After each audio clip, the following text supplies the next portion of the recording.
Welcome to the Filmographers podcast, the show where we ordinarily study a director's entire career one movie at a time. We're in our second season, currently looking at the life and career of the great Billy Wilder, but occasionally we take a break from that endeavor and watch and discuss new movies.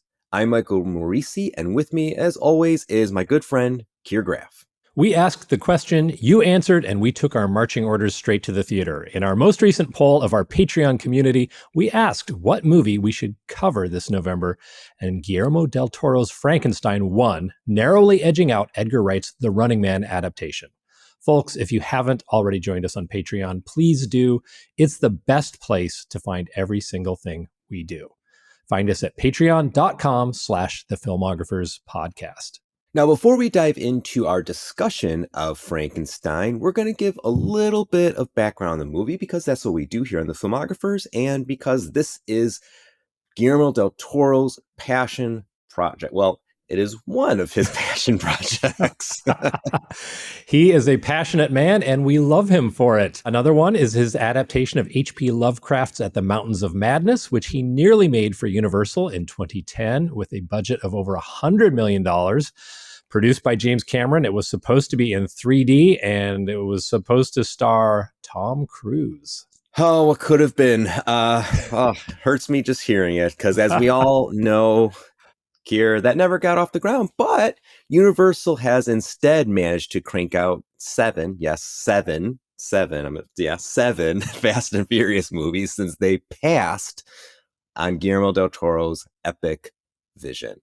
Apparently, the R rating was a deal breaker for Universal, and that, as they say, was that. But, like we said, Guillermo del Toro has more than one passion project, and the stars have finally aligned to allow him to bring one of them to life. It's alive! Oh, it's alive! It's alive! It's alive! It's alive! I'd say that's a little on the nose, Mike. A little bit. A little bit. Now, we can dedicate an entire episode to Guillermo del Toro's relationship with Mary Shelley's Frankenstein, and I know Mike can talk eloquently at length for hours and hours about del Toro and his many projects. Del Toro has been fascinated by both the book and James Whale's 1931 film since he was a boy, and by all accounts, he's been trying to get his own version made for nearly 3 decades. Yeah, and one could argue, in fact, that Guillermo's been making Frankenstein movies in one form or another his entire career, telling one story after another that explores the man in the monster and the monster in the man. That's an oversimplification of both Shelley's novel and Guillermo's work, but I think the thematic connective tissue is certainly there. And if that tissue isn't evidence enough, there's also physical evidence in the form of del Toro's impressive collection of Frankenstein figures, books, and memorabilia, all stored in his personal museum, Bleak House. He's got props, statues. Hell, he even has a life-size replica of famous makeup artist Jack Pierce applying the finishing touches to Boris Karloff before shooting the James Whale classic. Yeah, it's remarkable. It is absolutely remarkable. I've seen so many photos of Bleak House. I want to go there. I might want to rob it. I might want to get in Guillermo's will. I'm trying. But it is nonetheless remarkable. And you know what else is remarkable? Joining our Patreon. It's the only place where you can find all of our content, from Go to the Movies episodes like the one you're listening to right now, to each and every episode of our season covering Billy Wilder ad-free, including exclusive episodes that you will not find anywhere else. Visit us at patreon.com/thefilmographerspodcast. That's patreon.com/thefilmographerspodcast. Join at the $5 level and we'll send you a Filmographer's mug. Listeners report that their morning coffee just tastes better when they drink it out of their Filmographer's mug. Now, Mike, back to Frankenstein. So what did you think of Guillermo del Toro's long-gestating Gothic opus? You know, I went into it, I don't want to say with hesitation, but I went into it with a lot of curiosity, because here's the thing, and Keir, you probably know what I mean, and I think other people know what I mean, that like when you have, directors or writers or somebody, any sort of creative who has this long gestating project that maybe arguably goes on too long, that they kind of they tend to lose objectivity, that they'll get too close to the thing that they're trying to make this passion of theirs. They'll get too close to it and lose track of their vision. We saw this last year, one could argue, with Francis Ford Coppola's Megalopolis. One could argue. Yeah, strongly, one could argue.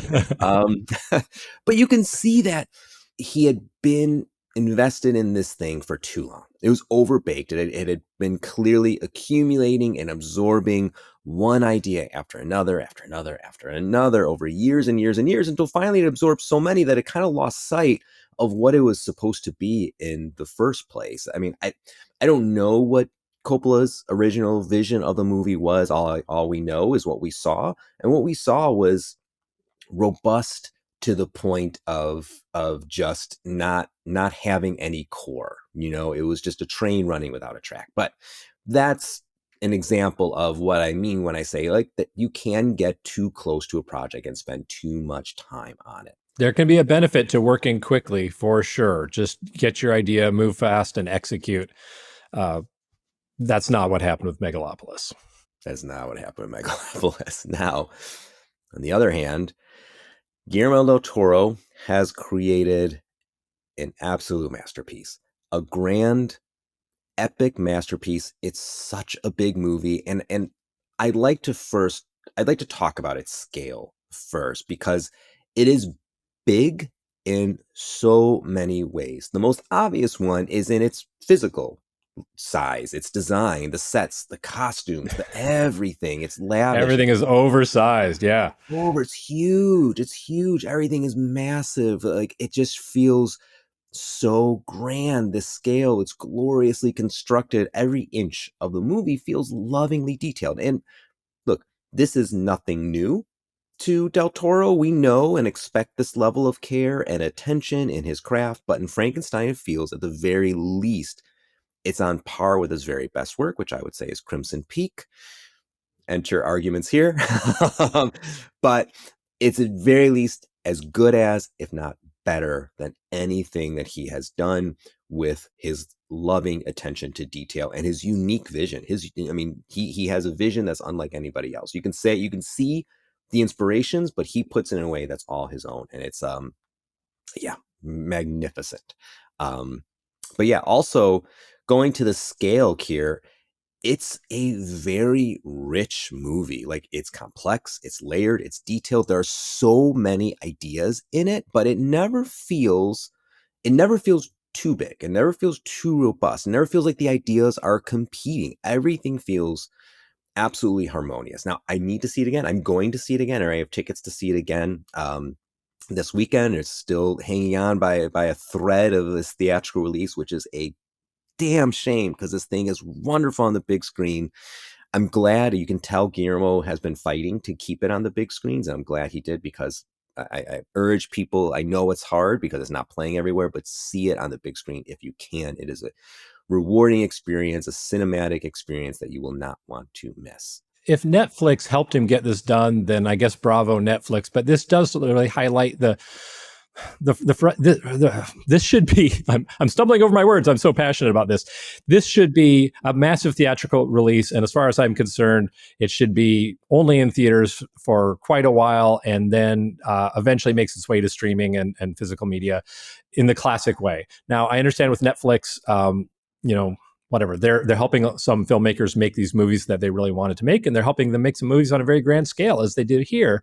And I don't know the whole back end of the business side, but what I do know is that it's unfortunate when so many people experience a movie like this on a small screen, because it is absolutely made to be experienced on the big screen in a darkened theater, as I saw it yesterday, and that was a terrific experience. Now, I don't mind rewatching it on Netflix when it drops on Netflix. I don't mind that at all, but I would hate for that to be my first experience.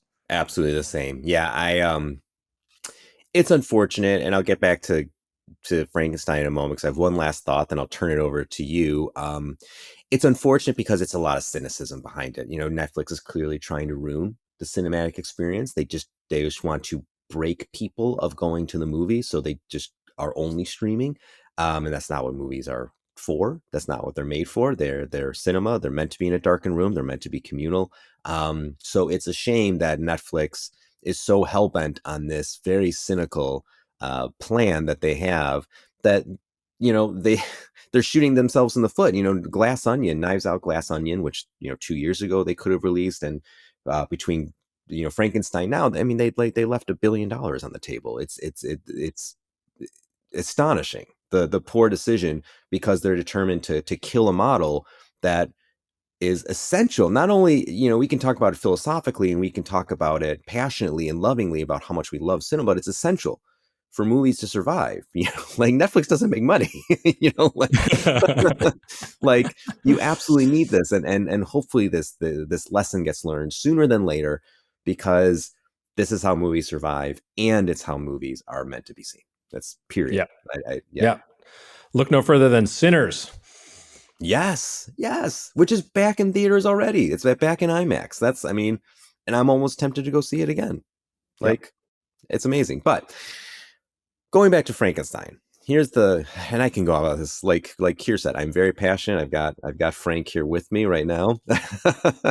A different design than Jacob Elordi's design in the Del Toro version, a little bit.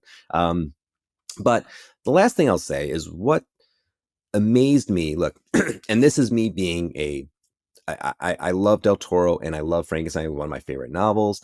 I want the James Whale movies are some of my favorite movies. Like, I'm a huge Frankenstein fan.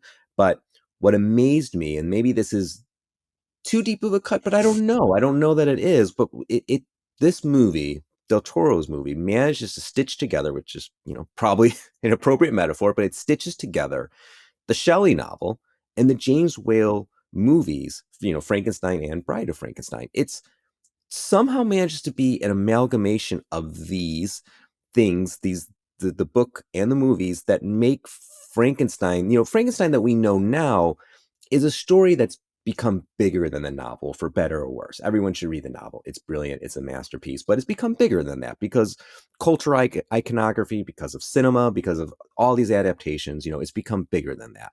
But what I adore that Guillermo pulls off is that he manages to take the ideas of the novels and the ideas of the novel and the ideas of the books, which it sometimes seem at odds with each other and different, while sharing some similarities, and he weaves them together, and it makes it like this story of the novel to the whale movies to here. That's like just this story threading through time, the story of gods and monsters and the responsibility we owe to the things that we create. And it's like this one epic story that is led here and now to this point, to Guillermo del Toro's movie. And it is it's so satisfying to see what he pulled from the books and from the movies and how he put them all together, put his own vision to it, put his own ideas into it, and made something that feels like, dare I say, the complete Frankenstein story. It's a masterpiece. It is an absolute masterpiece. I would see it again right now if I could. Wow, that's compelling stuff, Mike. I'm close to being there with you. I don't. Probably, I think we come at like our love of horror in slightly different ways. When I was a high schooler, I wanted nothing more than to be a horror film director, but I was much more in the Evil Dead camp than the Universal horror camp. And I've continued to love horror over the years, although I must admit that I don't keep up with it as much over the years. The things I really tend to respond to tend to be a little more contemporary, more psychological. I haven't always had a deep love of the kind of Gothic Victorian horror stuff. But, and also with Del Toro, I've had mixed feelings about Del Toro over the years. Like, he's somebody that I kind of love that he's out there doing his thing. I think his films always look fantastic. I love looking at his movies. He's somebody to me that is a little bit like Tim Burton in that, like, I always like looking at what he's done. Sometimes I don't engage with the story as much as I want to, or sometimes I feel like he maybe doesn't get the acting performances that I'm craving to really bring the human level to his stories. But they're always interesting. And, so I'm a fan in that way, even though I'm a little up and down with his individual products. Like probably my favorite Del Toro film, and this goes back to my different taste, would be like Nightmare Alley, his noir film, which I just fucking love, that bonkers crazy thing. It's so great. It's so Love fun. And there are things I love about all of his other movies, even if I don't love the entire thing. Anyway, so all that to say, just kind of where I'm coming from, so listeners know. And so I was a little trepidatious for a slightly different reason, because I was like, man, this is gonna be a 2.5-hour film. What if this is just like all gorgeous surfaces and I'm bored by the performances, or I feel like the story isn't really there? And that was not the case. I thought this was great. I thought it was terrific. I'm not going to quite use the M word like you, masterpiece, but I think for me, it's definitely one of my favorite Del Toros. It hooked me from the beginning. I mean, of course, he's drawing from the novel, but I am a sucker for Arctic tales of terror. I mean, I love Dan Simmons' novel. The Terror is a classic. It's so good. So anytime you start with the frozen wastes and ice bearded mariners trying to chip their boat out of the ice and terror stalking them, I mean, I'm right there. And I think it looks terrific from the get-go. I like the framing devices. There's some surprises about how he tells the story as it unfolds. And I was really hooked. And I think a lot of it was, I think Oscar Isaac was terrific, really great scenery chewing performance, but great as, a really fascinating, arrogant, but not totally despicable, even though he does a lot of despicable things, Victor Frankenstein.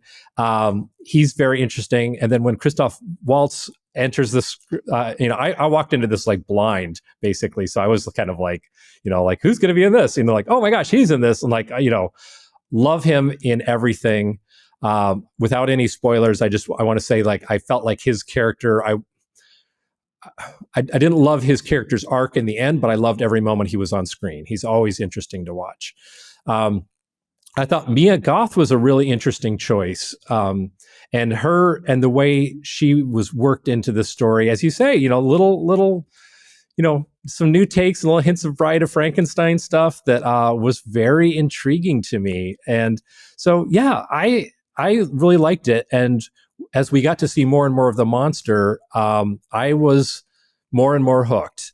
I'm very curious, and I imagine like debate has raged about this online completely over my head. But what's your thought on the look of the monster? Yeah, I mean, it's so hard to do because there's been, countless, iterations of how the monster looks. From the Karloff to the De Niro to there and back again, animated. There's so many. So I did like it. I liked that they made Jacob Elordi, who I thought was excellent. They made him look human. I felt like it's the most human that Frankenstein has ever looked, and he gets more human as he goes. He grows hair, his scars heal a little bit, and sorry, I don't think that's spoiler territory. You see him in the preview and he's got hair. But like they made him more human, which I think was the point. He's still monstrous, he's still big, he's still gangly. He still has that quality, but I'm glad, and it probably took Del Toro a lot to stifle his impulses to make it look universal or go in that direction. I thought it was a good choice to really make him look as human as possible. It reminded me of the version of Frankenstein in the show Penny Dreadful, wonderful show. Check it out if you can, if you like this kind of stuff. It reminded me of that version a lot, and I think that version was very effective. There was a moment late in the film when the camera's close on Elordi's face where it almost felt like there's just this. It was interesting. I felt like I could see underneath the skin like an outline of the Karloff Frankenstein or something. There was just something like, but it was just like a hint. It was. There was like enough of a nod, even though he looked totally different. There was just something about his face in this moment that kind of like struck me. I think I wanted him to be a little more grisly and a little more ugly, but like I would say kudos for, forging a new path on this, because as you say, it's been done a lot of different ways. It hasn't really quite been done like this. And I do think, Lordy, I should not have left him out of my discussion of the acting. I agree. He's excellent. He's really, really good. And this allows him to be more of an actor and to use his instrument more because he's not covered in layers of prosthetics or whatever. I did want it to be a little more grisly, just given the source material of the monster, where he comes from. And there were times when I just felt like there's kind of like one striking line on his face that almost made me think of like the mask on Phantom of the Opera or something, that I was like, oh, I want more angles, more jaggedness. But it didn't bother me. I appreciated the ability to really see the face of the actor. Yeah, I think I would land there too. It looks a little bit like Prometheus, a little bit, which is maybe mileage varies on how much you want to be reminded of that movie. But he does kind of, the closest resemblance I would say is, it's like the alien gods from Prometheus, weirdly. Yeah, strangely. That's an interesting take. I was saying to Mike before we got on the recording that like I was so tempted to do a spoilers only version of this because I want to talk about all the spoilers and everything, but we're not going to do that. We're dropping this episode the day it goes live on Netflix, if all goes as planned. And so we just want to encourage people to see it. But, more than that, we want to encourage people to go see it in the theater if you at all have the chance. I know in Chicago, we still have a number of screens we could see it on, but not as many as you'd think. So I had to drive a little bit. No, and I have a question for you, Keir. Yeah. You said that it hooked you from the start. And I know you have more thoughts. I want to hear more of your thoughts. I want to hear as many as you can share in the time that we have in the non-spoiler territory. But you said you were hooked from the start. And I actually wasn't. And I found but I revised my thinking because it got like an hour 15 in, and it was it was all Victor stuff. Yeah. And I was like, oh boy. I was kind of feeling a little bit of time. I felt like they were glossing over important stuff that I was like, oh geez, man, they're really blowing through this stuff. And it felt like it was going on. And I looked and I was like, oh my gosh, we're only, hour and change into this movie. We're barely halfway there. And I feel like then it just gets so much more happens and it enlarges in this way, and it made the beginning seem all that much more better. I was like, oh, they weren't glossing over stuff, it just gets bigger, and the stuff that I thought wasn't big, but did you feel there was like a first half back half symmetry where it's like a lot of setup then a lot of delivery, or were you just kind of along for the ride, start coast to coast? Well, I will say that with almost any 2.5 hour movie, it probably should be a 2 hour and 15-minute movie. I think that I think there could have been a tighter, more swift moving version. And if I would have done some cutting, I probably would have taken a little bit more out of the front just for pace. But I think I also was entering into the movie in this mindset of like, I'm settling in for an epic, and so I was very content to eat my popcorn and let the story unspool. I found Isaac very, very compelling. It took me a little while, but like I ended up liking the interplay between him and Mia Goth quite a bit because, most movies are going to give them a little bit more connection, and they don't really connect. There's sparks fly, but like, people use that expression usually to kind of like as a precursor to love or getting along. Sometimes sparks fly and then things start burning, and people pull their hands back because their fingers are singed. It's an interesting direction that on-screen relationship, I'll call it, takes. And so I enjoyed that. She's, I don't think she's maybe quite an actor quite at the level, thespianic ability of Oscar Isaac, I'll say, or Christoph Waltz. But I thought she held her own, and she's a very interesting screen presence for sure, which in a Del Toro film is, half of what you need to do. I mean, the initial shots of her and her costuming and her staging, it's painterly. It's like a portrait. There's a certain amount of that Del Toro wants to achieve in any film, and that's cool. Like, that's cool. It's at times you're looking at a beautiful painting before the action picks up. Yeah, it felt like it was like this like Barry Lyndon-ish thing going on at some points, like the way it's and I mean that sincerely and honest, in a good way, like just like these like portraits of people and places. And obviously he's not going all natural lighting and bonkers the way Kubrick did, but like it feels like this like very oil painting quality to it, and especially that goth scene where we first see her. And I agree, very interesting presence, and I think she played a vital role and a very interesting role. It was very unexpected, It what was we got from unexpected. her. Yeah, which I enjoyed. I enjoyed a whole lot. I'll ask you one more thing, then we'll move on. Now, obviously, we can't get into spoilers here, but I will ask the ending. I think the ending's going to divide people. Yes. But did you? I mean, we can't say what happens, but I wonder if you felt satisfied by the ending. That's the thing that I wanted to talk about most, and we can't really get into it. It's the thing that I've thought about the most. And I think sitting in the theater, it's fascinating. It is not what I expected at all. Um, it feels like a very modern monster movie ending in lots of ways. Maybe it's the ending we need in our current time. I'm trying to be very elusive and evasive about this. Um, I think I'm still a little divided myself. You know, it's funny. There are times when I feel like I've been guesting on I've been stepping out on the Filmographers. I've been guesting on a podcast called Barbican Station to talk about a show called Down Cemetery Road, and before that, an episode of Slow Horses. And You're Billy Wilder. You got mistresses all over the place. oh man, taking phone calls from my other podcaster friends. No, but the reason I bring this up is because the most recent season of Slow Horses divided a lot of people, because it was all the characters you know and love, but the comedy was really broad. It was kind of like, I mean, I think you could argue that it's tiptoeing along the line of self-parody.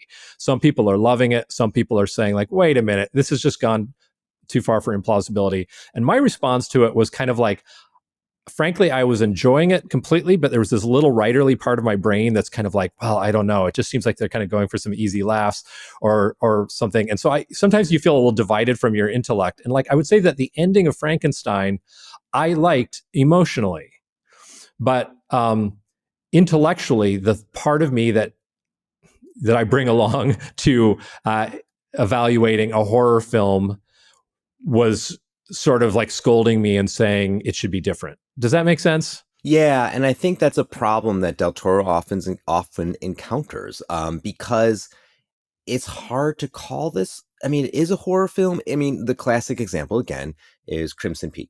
Crimson Peak was, brutally marketed that it was a haunted house movie. It was marketed as a haunted house movie. It is not a haunted house movie. It's not even a horror movie, really, kind of, because that's the tradition he's working in, is this Victorian Gothic tradition, which is about ghosts and monsters and things like that. So it's not. You're not going to get those traditional scares, and it's not going to go the same places that you expect to go. And sometimes, and look, you can't forgive something that may not work, because you can't say like, well, but it's like this 1864 novel, like you can't, you know it's not, things aren't allowed to be let off the hook. If it doesn't work, it doesn't work. But I think there's a weird cognitive dissonance of like expectations and what Del Toro is going after, and he's kind of struggled with this his whole career. I think that's why Nightmare Alley is so palpable, because it's a noir movie that is a noir movie, and that's it. And Yeah. it's terrific. I love it.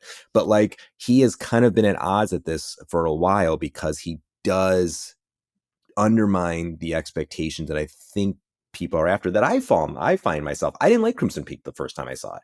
And I was like, oh, I get what this movie is trying to be. And now I see it, and I think it's brilliant. So yeah, it's hard with Frankenstein, because it doesn't, you're right. Intellectually, you're like, wait, we should be going here, but we're going there. And is it better? Does it work? I mean, that's where the interesting question lies. I think emotionally, I liked it. I liked the resolution that we get, and it surprised me, and it was unexpected. But I was like, yeah, it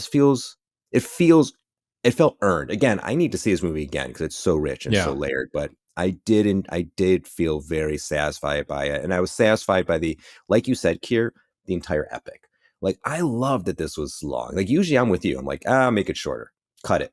Cut it, cut it, cut it. 90 minutes. You can do it. Like, there's some times where it's like, you know what? Lawrence of Arabia needs to be 4 hours. And that's it. Yeah.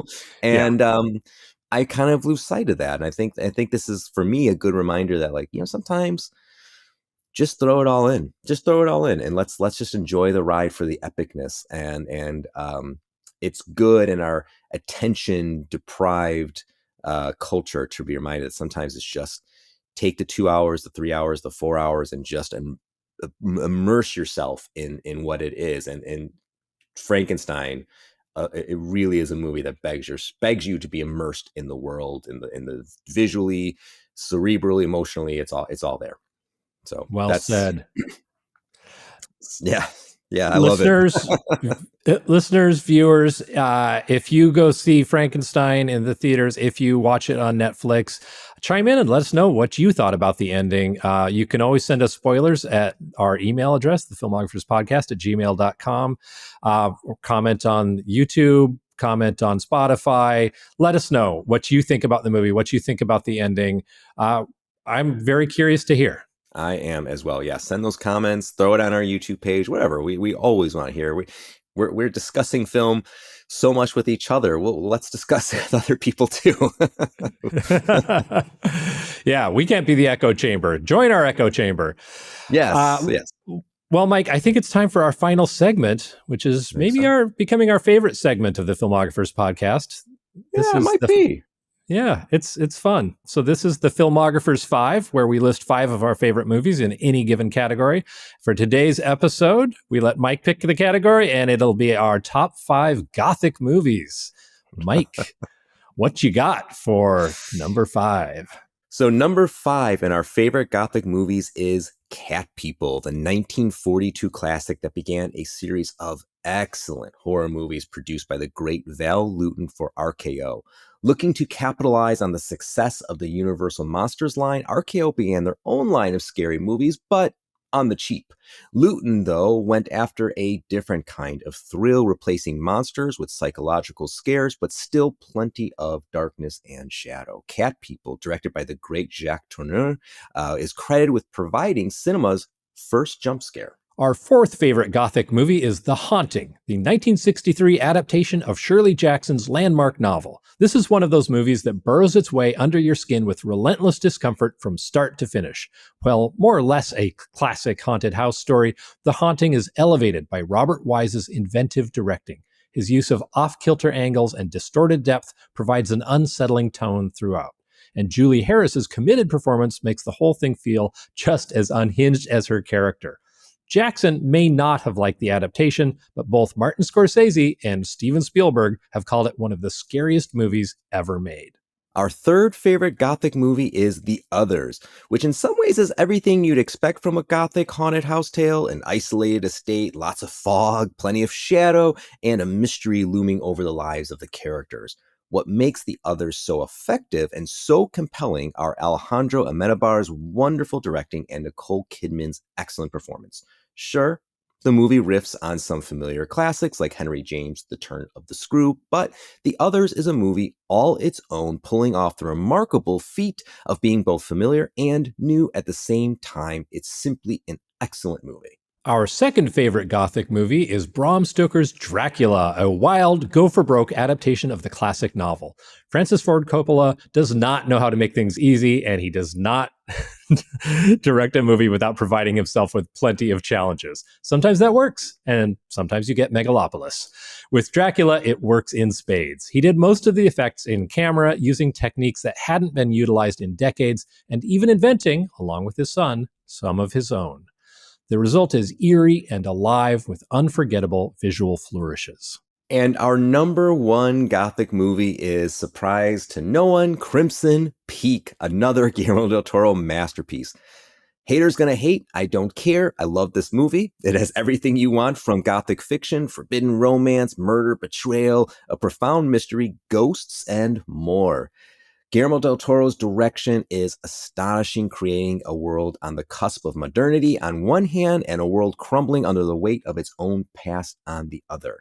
The costumes, the richest of the script, everything in this movie works in utter harmony, creating a unique, spellbinding cinematic experience that, for my money, will always be deserving of more love than it's received. Mike, given your love of Gothic horror, I have to say I'm surprised you were able to limit this list to just 5 movies. Bravo! Well, save your applause, Graff, because I've got more. Honorable I should have mentions. known. Lightning round honorable mentions. We're going to go quick. We're going to go The Innocents. We're going to go Eyes Without a Face. Creepy movie. 2024's Nosferatu, which we also reviewed on this show. And Curse of the Demon, a movie that not many people have seen, but it's awesome. It's like this gothic monster mystery all rolled into one. It's directed also by the great Jacques Tourneur, who did Cat People. Awesome movie. Absolutely love it. There's so many great gothic movies. I can go on and on, but those are some of the hits. You are unstoppable, Moreci, but unfortunately, we must stop this episode. Thank you, as always, to our fantastic producer, Kevin Lau, who makes our podcast sound and look as good as $1 million.